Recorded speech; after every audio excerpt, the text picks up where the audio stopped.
One day, a poor woman of Lengenfeld in the Utz Valley in the Tyrol went up the mountains to meet her husband who was guarding a flock of goats there.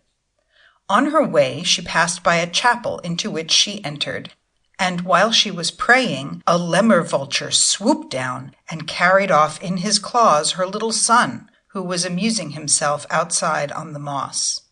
But heaven ordained that the vulture should settle with his prey on a peak which was quite close to the goatherd, who frightened him off with stones, and so, without knowing it, he became the preserver of his own child, whom he had not seen since the spring. Now it happened that 3 good fairies who resided in the neighborhood of the Utztal beneath an enormous mountain peak called the Morin had been invisibly active in the saving of the goatherd's boy. The boy grew up and always bore in his mind an attraction to the highest peaks of the mountains. He became a hardy Alpine climber, and as such, a secret impulse ever pushed him to the heights above Morin. For there, so said the legend, was the paradise of animals. There were herds of gazelles and stonebucks, and no huntsman had ever succeeded in approaching them. But the foolhardy boy wished to try his luck, and commenced his wanderings, which ended by his getting lost and being in danger of his life. One day he didn't know where he was, and from the ice-covered peak which reaches into the clouds over 10,000 feet high, he slipped down upon a green Alp which he had been unable to see from above, and in that fall he lost his senses. As he came again to himself, he was lying on a beautiful bed in the crystal cave of the 3 fairies who had saved him for the 2nd time. They stood round him, shining with heavenly benevolence and love, and their look awakened in him the sweetest sensations. He remained now a well-cared-for guest of the fairies, was allowed to look at their beautiful abode, their gardens, and their pets. He was told that his amiable hostesses were the protecting genii of all Alpine animals, and they made him promise never to kill or to hurt one of those innocent creatures. No gazelle, no Alpine hare, no snow hen, not even a weasel. He was allowed to remain with them 3 days, and had permission to worship and adore them. But then he was obliged to promise 3 things faithfully, and on his soul's salvation, if he wanted to return to them, or in case he never cared to do so, if ever he wished to live happily down in the valley. Firstly, he was bound to observe a silence as deep as the grave that he had ever seen the 3 fairies or been in their presence. Secondly, they made him swear the promise which he had already given, never to do any harm to any Alpine animal. And thirdly, never to let human eyes see the way which they were going to show him, and through which he might be the more easily able to return to their abode.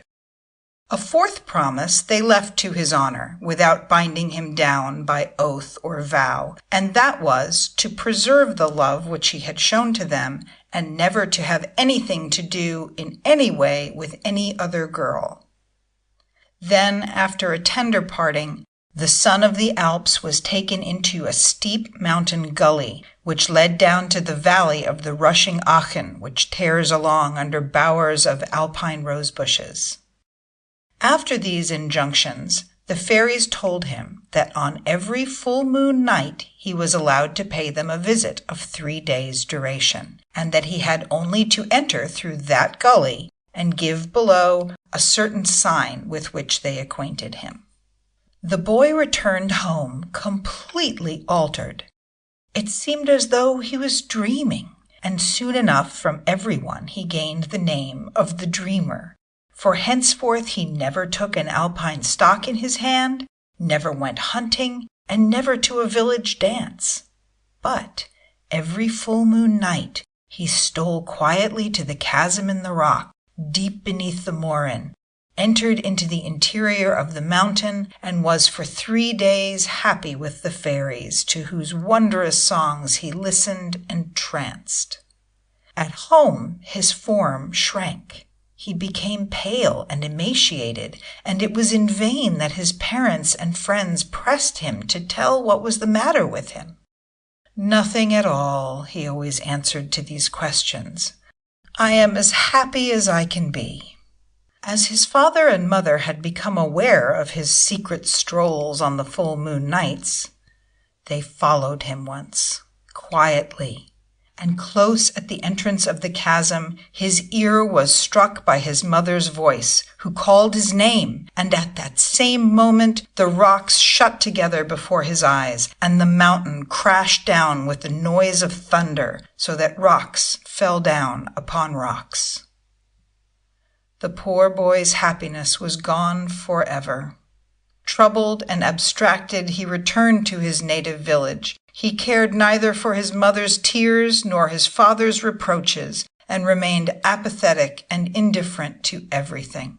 And so he faded away until autumn arrived, until the herds were driven down into the winter stables of the village, and the beautiful summer life of the mountain world died and was covered with snow.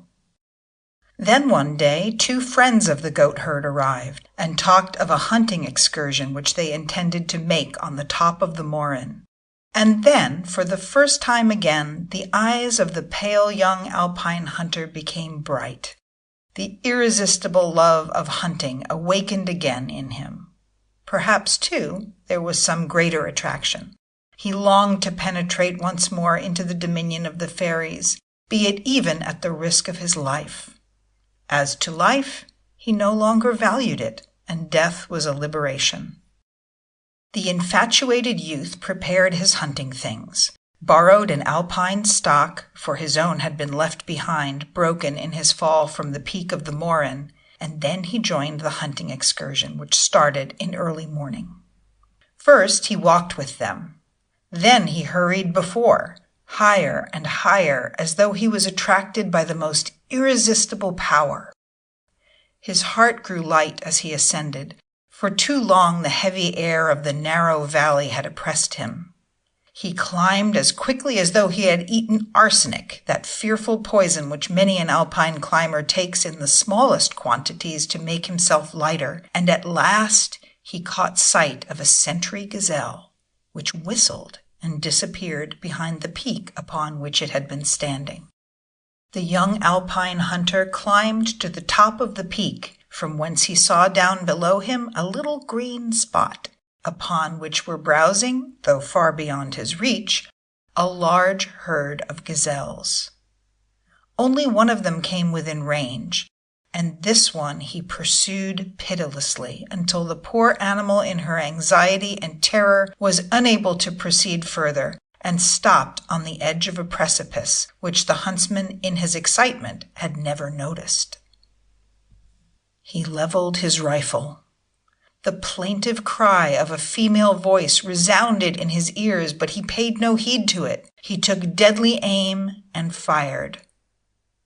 Lo, at that moment he was surrounded by a halo of brightness, and in the midst of that brilliant light stood the gazelle, unhurt, and before her floated the 3 fairies in dazzling splendor, but with severe and angry countenances. They approached him, but on seeing their faces without one smile or look of love upon them, the boy was seized with a deep horror. He staggered 1 step more, and backwards he fell down the precipice 1,000 feet deep, and from the edge, where in falling his feet had stood, pieces of stone rolled down, and a tremendous wall of rock tore down after him with a fearful roar, and buried him forever beneath its debris. There still stands the rock, which is pointed out even to this day as the huntsman's grave.